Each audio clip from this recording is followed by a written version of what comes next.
किसी रिश्ते की शुरुआत ही अगर हम झूठ से करें तो वो रिश्ता ज्यादा दिन नहीं टिक पाता। कभी कभी माँ बाप ऐसी गलती कर देते हैं बच्चों के मुंह में आकर कि अपना मजाक ही पूरे समाज के सामने बनवा लेते हैं, जैसा कि आज इस पिता ने किया है।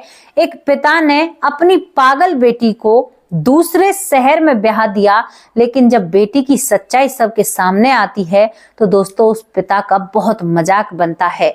ये क्या किस्सा है, ये क्या कहानी है और ये क्या स्टोरी है। दोस्तों शादियों का सीजन चला हुआ है, किसी से भी रिश्ता जोड़ रहे हो तो बड़ी सावधानी और बड़ी सूझबूझ से रिश्ता जोड़ना, क्योंकि बहुत सारे लोग ऐसे होते हैं जो शायद जानबूझकर गलतियां कर देते हैं और बहुत सारा पैसा बर्बाद हो जाता है। तो चलिए कहानी की तरफ चलते हैं। कहानी की शुरुआत होती है हरियाणा के एक गांव से, जहां पर एक रेखा नाम की लड़की रहती है। रेखा बचपन से ही मेंटली तौर पर स्वस्थ नहीं होती है।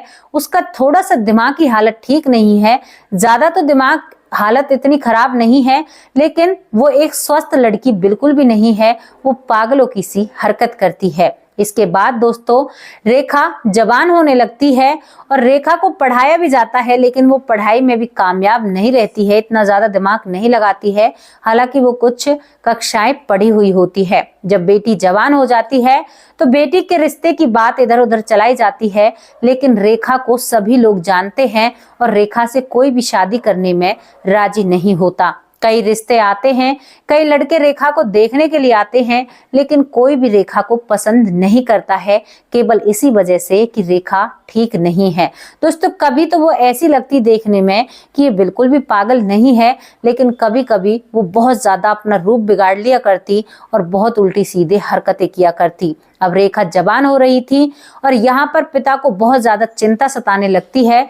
तभी वो अपने एक दोस्त से कहता है कि यार मेरी बेटी की शादी नहीं हो रही, तो कोई जुगाड़ बिठाना, कहीं से कोई रिश्ता लेकर आ। अब वो दोस्त उत्तर प्रदेश का जो गोवर्धन होता है दोस्तों, यहाँ से एक रिश्ता लेकर आता है एक गांव से, जिसमें लड़के का नाम आनंद अग्रवाल होता है और दोस्तों लड़का सरकारी नौकरी लगा हुआ होता है। रेखा की दवाइयां चलती हैं, बचपन से ही वो दवाइयां खा रही है। अब आनंद अग्रवाल रेखा को देखने के लिए दोस्तों उस गांव में आ जाता है और उस वक्त जो रेखा के पिता होते हैं अपनी बेटी को एक दवाई खिला देते हैं, जिससे वो शांत बैठी रहती है।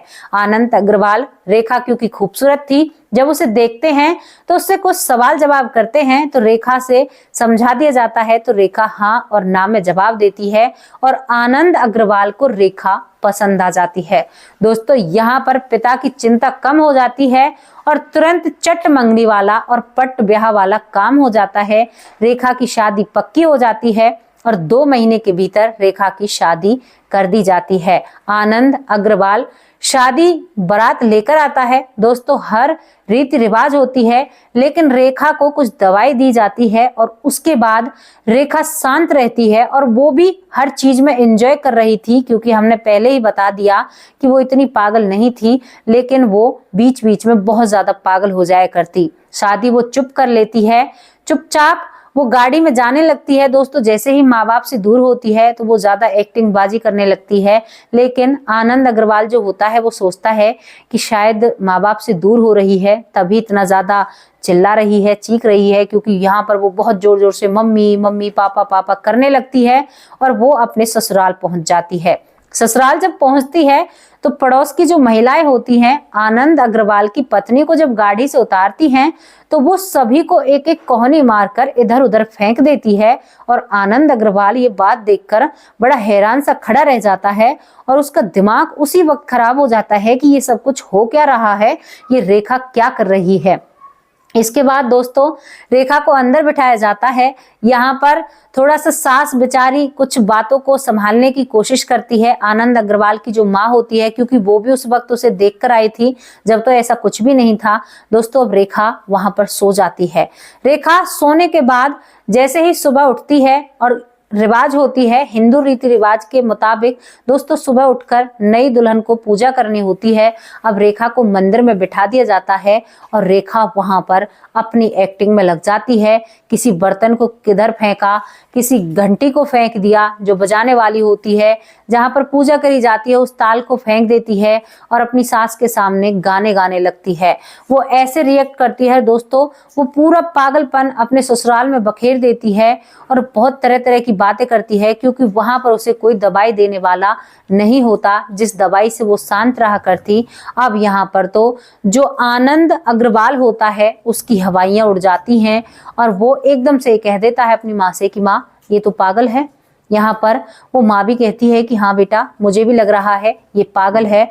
अब रेखा अपना जो शादी वाला पर्स होता है उसे लटकाते हुए अपनी सास से कहती है कि ए बुढ़िया, मतलब ऐसे एक्टिंग में तू क्या करती है, बैठ, तू मेरी सास नहीं है, मैं तेरी सास हूँ, तू काम करेगी, तू ये करेगी, तू वो करेगी। दोस्तों यही सब कुछ देखकर आनंद अग्रवाल बिल्कुल बावला सा हो जाता है। कई लोग इकट्ठे किए जाते हैं, रेखा के घर वालों पर फोन किया जाता है, रेखा के घर वाले फोन तक नहीं उठाते हैं। भाई के पास फोन किया जाता है तो भाई कह देता है कि नहीं ऐसी तो कोई बात नहीं है, हमारी बहन तो पागल नहीं है, आप लोग झूठ बोल रहे हैं।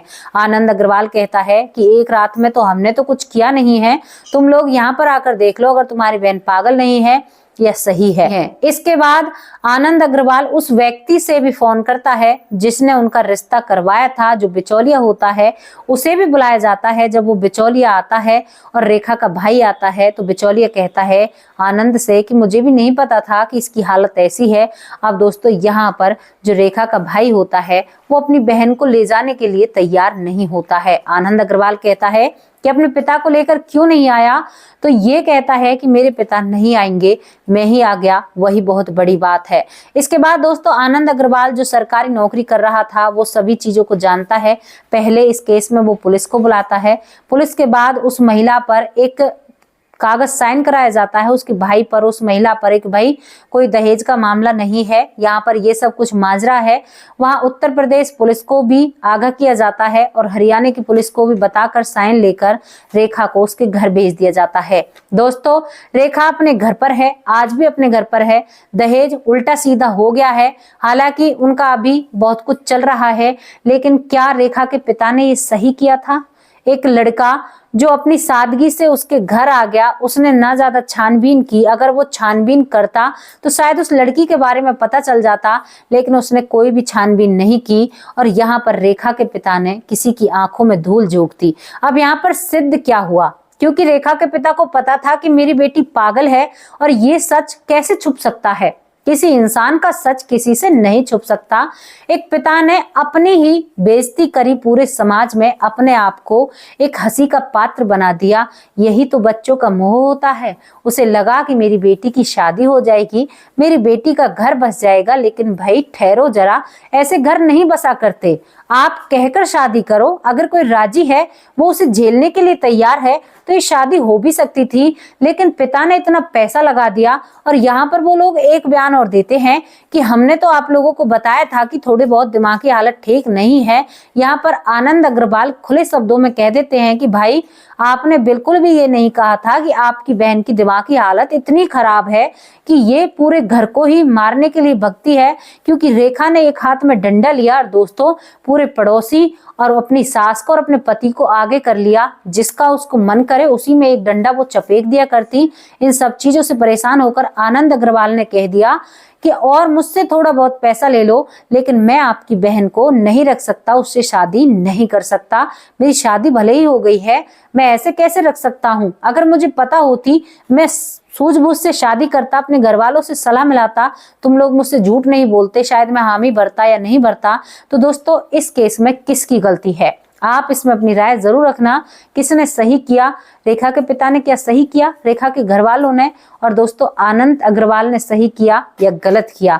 वहां पर उसकी वीडियो भी बनाई जाती हैं, कई वीडियो बनाई थी आनंद अग्रवाल ने, जो वीडियो सोशल मीडिया पर जब देखते हैं तो एक पल के लिए हंसी भी छूटती है, लेकिन पैसा तो बर्बाद हुआ ही है। तो कैसी लगी आप लोगों को ये स्टोरी? आप अपनी राय कमेंट बॉक्स में जरूर रखना। तो ऐसा भी हो जाया करता है, तो भैया जहां पर भी अपनी बहू देखने के लिए जा रहे हो, किसी बेटे के लिए पत्नी देखने के लिए जा रहे हो तो उससे अच्छी तरह से बातचीत कर आना, उसको समझ कर आना, कई बार उससे बातचीत करना, उसके बाद अपने घर में दुल्हन बनाकर लेकर आना। तो कल फिर हाजिर होंगे किसी सच्ची और अच्छी स्टोरी के साथ। तब तक के लिए नमस्कार, जय हिंद, जय भारत।